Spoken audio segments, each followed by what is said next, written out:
So hello friends, welcome back to my channel. Episode शुरू होता है और हमारी जो लू जिन है अडल्ट किताबें पढ़ रही होती है। शाओकी कहते हैं कि मैडम आपको क्या मज़ा आ रहा है ऐसी गंदी किताब पढ़ते हुए। तो वो कहती है अरे तुम भी तो पढ़ो ना, और वो उसके सामने ले आती है। अचानक से वो डर जाती है और ज़ोर से चिल्लाती किताब को फेंक देती है। पीछे से शुआन आ जाता है और वो उस किताब को ना देख ले, इसलिए लूजिन जो होती है फ़ौरन अपने जैकेट को नीचे कर देती है और शाओकी से कहती है अरे लगाओ लगाओ दवाई लगाओ। ये देखकर शुआन शर्मा जाता है और वहाँ से फ़ौरन भाग जाता है। इस बात को देखकर दोनों को ही बड़ा मज़ा आता है। अगले दिन लूजिन जो होती है अपने पापा के साथ में महल पहुँच जाती है। वहाँ का नज़ारा देखकर वो तो चौंकी जाती है। सारे लोग बस अपनी ही पढ़ाइयाँ कर रहे होते हैं। वो सोचती है कि ये क्या चल रहा है, बर्थडे पार्टी है या। अब सब महल के अंदर जाते हैं और बैठ जाते हैं। महाराज की एंट्री होती है और महारानी भी वहाँ पर आ जाती है। अब होती है एंट्री हमारे हीरो यून ज़ेंग की, जो कि वहाँ पर आता है तो मंत्री की लड़की को देख लेता है।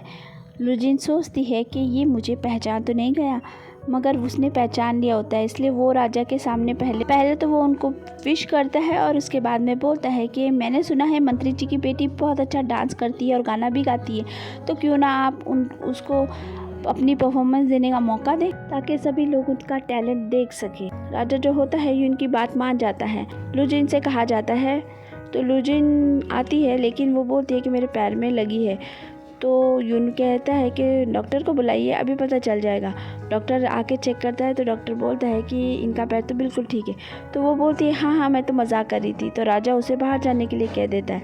वो जैसे ही मुड़ती है वहीं पर गेम ओवर हो जाता है। सिस्टम ऑन हो जाता है और बोलता है कि गेम ख़त्म हो गया, अब आप निकल सकती है। तो वो कहती है कि मैं तो हीरोइन हूँ ना, गेम कैसे ख़त्म हो गया, मैंने तो अभी तक कुछ किया ही नहीं। तो वो बोलता है कि आपको इस गेम में टाइमिंग का बहुत ध्यान रखना चाहिए, आपको अपना वक्त बचाना होगा और हर सिचुएशन के हिसाब से अलग चुनना होगा। तो वो कहती है मैं फिर से शुरू करूँगी। तो वो बोलता है कि फिर स्टार्टिंग से शुरू करना पड़ेगा और गेम वापस से रीस्टार्ट हो जाता है। उसे वो सारी चीज़ें करनी होती है जो उसने पहले करी थी, जैसे कि उठना, हाउ से मिलना, बाज़ार जाना, उसके बाद उसकी लड़ाई, शुआन से मिलना, सब कुछ उसे करना पड़ता है। अब वो अपने पिता से मिलती है तो वहाँ पर वो बहुत ही नरमाई से पेश आती है, क्योंकि उसने पिछली बार से सबक सीख लिया था, इसलिए वो सब कुछ उनके मुताबिक ही करती है और कहती है कि हाँ मैं बहुत अच्छे से सीखूंगी। अब वो अपनी टीचर से सब कुछ सीख लेती है, चलने का तरीका, उठने बैठने का तरीका, सब कुछ सीख कर वो महल में पहुँच जाती है। फिर से यून जो होता है फिर से उसके बारे में बोलता है और वो सीधा खड़ी हो जाती है और अब महाराज के सामने वो सोचती है कि क्या करूं। फिर उसके बाद वो एक अजीब से गाने पे डांस करने लग जाती है, अजीब सा। ये देखकर महाराज फिर से उसे बाहर निकाल देता है। ये सुनकर उसके तो होश ही उड़ जाते हैं और गेम फिर से ख़त्म हो जाता है। अब वो सोचती है कि क्या गड़बड़ है, तो वो अपना कैरेक्टर ही बदल लेती है। अब वो एक नए लिबास के साथ वहाँ पर आती है। अब वो अच्छी तरीके से महाराज से बात करती है और कहती है कि अगर मेरे डांस के साथ कोई म्यूज़िक भी बजा दे तो बहुत ही अच्छा होगा। तो महारानी कहती है कि हाँ राजकुमार यून बजा सकते हैं ना। तो महाराज यून से कहते हैं, तो यून बोलता है कि नहीं, मेरे मुंह में कुछ तकलीफ़ है, इस वजह से मैं नहीं बजा सकता हूँ, तो इन्हें बिना म्यूज़िक ही डांस करना पड़ेगा।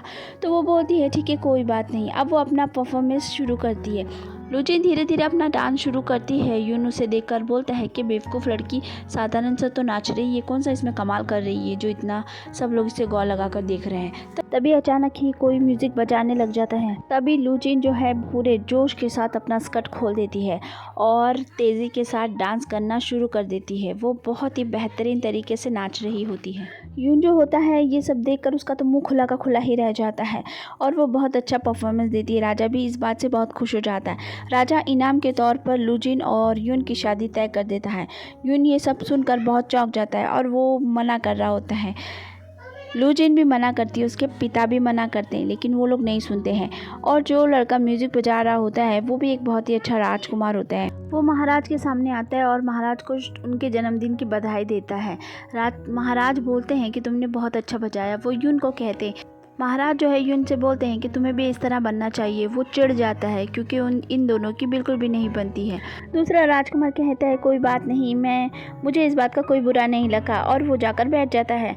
अब राजा जो होता है यून और लू जिन की शादी को तय कर देता है। वो लू जिन के से बहुत ही ज़्यादा इम्प्रेस हो गया होता है। अब हमें दिखाते हैं कि लू जिन जो होती है बाहर जा रही होती है, तो उसको श्वान नज़र आ जाता है, तो वो उसके पीछे जाती है, कोई उसे बेहोश करके एक कमरे में छोड़ देता है जहाँ पर आग लगी होती है। यॉन वहीं से गुजर रहा था, तभी कोई भागते हुए नज़र आता है। वो उसके पीछे जाता है तो उसे आवाज़ आ जाती है मदद के लिए।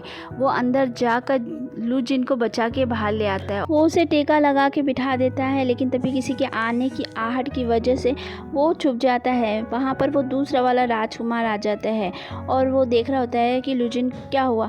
तो वो उठती है और कहती क्या तुमने मुझे बचाया है। वो बोलता है कि मैंने नहीं बचाया है, और वो उसकी ज़्यादा ही केयर करते हुए दिख रहा होता है। तो यून को अच्छा नहीं लगता, इसलिए वो वहाँ से बाहर आ जाता है और बोलता है कि तुम ठीक हो ना, और उसे कहता है कि तुम मेरी होने वाली पत्नी से दूर रहो, और ये कहकर उसे जाने के लिए कहता है। वो राजकुमार कहता है कि हाँ ठीक है, मैंने कब मना किया है, और ये कहकर वो वहाँ से जा रहा होता है। यून जो होता है लू जिन को अपनी तरफ खींचता है और बोलता है कि तुम मेरी होने वाली पत्नी हो, समझ गई, तो इसलिए मेरी ही बात तुम्हें माननी पड़ेगी, और ये बात हमेशा याद रखना। रात में लू जिन अपने कमरे में होती है और सोच रही होती है कि वो होता कौन है मुझे ऐसे कहने वाला, समझता क्या है अपने आप को, देख लूँगी उसे, अब मेरी बारी है। लू जिन ये भी सोच रही थी कि आखिरकार वहाँ आग किसने लगाई। अब हमें दिखाते हैं उसके पापा जो होते हैं शाओआन को डांट रहे होते हैं और बोलते हैं तुम्हारी हिम्मत कैसे हुई खुद से फैसला लेने के लिए, तुमने अपनी मर्जी से काम कैसे किया, तुम्हारी समझ में नहीं आया कि ये सब तुमने गलत कर दिया। तो वो बोलता है कि आप ही तो लू जिन को मरवाना चाह रहे थे ना, बस मैं वही करने की कोशिश कर रहा था, मैंने सोचा बाहर करूँगा तो किसी को पता नहीं चलेगा। यह कहता है कि वो बात पहले की थी, अब मैं उसे मरवाना नहीं चाहता हूँ क्योंकि उसकी याददाश्त तो जा चुकी है और अब वो मेरे लिए कोई ख़तरा भी नहीं है, और उसकी शादी राजकुमार से तय हो गई है, तो मैं तो और भी मजबूत हो जाऊँगा ना, तो मुझे उसे मरवा कर क्या मिलेगा, इसलिए तुम अब कोई भी ऐसा काम नहीं करोगे जो मेरी इजाज़त के बगैर हो। वो उसे अच्छे से समझाता है कि मेरी इजाज़त के बगैर तुम कुछ नहीं कर सकते हो, और वो उसे घुटने पे खड़े रहने की सज़ा दे देता है। दूसरे दिन सुबह जब लू जिन वहाँ पर आती है, वो शाओआन के पास आकर बोलती है कि तुम्हें इस तरह तुम्हें किसने खड़ा करा है। वो कुछ नहीं कहता है, तभी उसके पापा वहाँ पे आ जाते हैं और कहते हैं मैंने खड़ा करा है, उसने एक गलती करी है तो ये उसको सज़ा मिली है। लू जिन जो होती है उसे समझ में आ रहा था कि वो लग रहा है पूरी रात से ही खड़ा हुआ है वहाँ पर, इसलिए वो अपने पापा को मना कर कहती है कि प्लीज़ आप उन्हें छोड़ दीजिए, उसे माफ़ कर दीजिए जो भी गलती हुई है। उसके पिता बोलते हैं कि ठीक है, इसे कहो कि आइंदा ऐसी गलती नहीं होनी चाहिए। ये कहकर वो उसे जाने की इजाज़त दे देते हैं। लू जिन अपने कमरे में होती है और सोचती है कि ये चारों में से मेरे लिए कौन बेहतर होगा। पहले वो हाओयान के बारे में सोचती है और उसको रख देती है, फिर दूसरा एक खाने की चीज़ उठाती है और हाओयान के बारे में सोचती है, उसे भी रख लेती है। लेकिन जब तीसरा राजकुमार यून के बारे में सोचती है और कहती है वो तो बहुत बेकार है, वो तो मेरी लिस्ट में होना ही नहीं चाहिए, ये कहकर वो उसका फेंक देती है। और फिर वो मास्टर जिन का उठाती है और कहती है अरे वो भी मेरे काम का नहीं, वो तो एक गे है, तो इसलिए मुझे उसकी क्या ज़रूरत, तो वो उसका भी फेंक देती है। ऐसे करके वो सोच विचार कर ही रही होती है, तभी वहाँ पर शाओकी आ जाती है और बोलती है कि मैडम ये आपके कपड़ों में से मुझे मिला है, देखिए क्या है। तो वो देखकर बोलती है अरे हाँ, मैं जब आग में फंस गई थी तो ये मुझे वहाँ मिला था, तो ये क्या लग रहा है तुम्हें। तो वो कहती है ये किसी ब्रोथल का लग रहा है। तो कहती ब्रोथल, अच्छा वो, तो बोलती है ठीक है मैं जाकर पता लगाऊंगी, और वो लड़कों के कपड़े पहनकर वहाँ के लिए निकल जाती है। वहाँ पहुँचने के बाद वो सोचती है कि मैं बहुत आसानी के साथ अंदर चली जाऊँगी, लेकिन वो लोग उसको जाने नहीं देते हैं।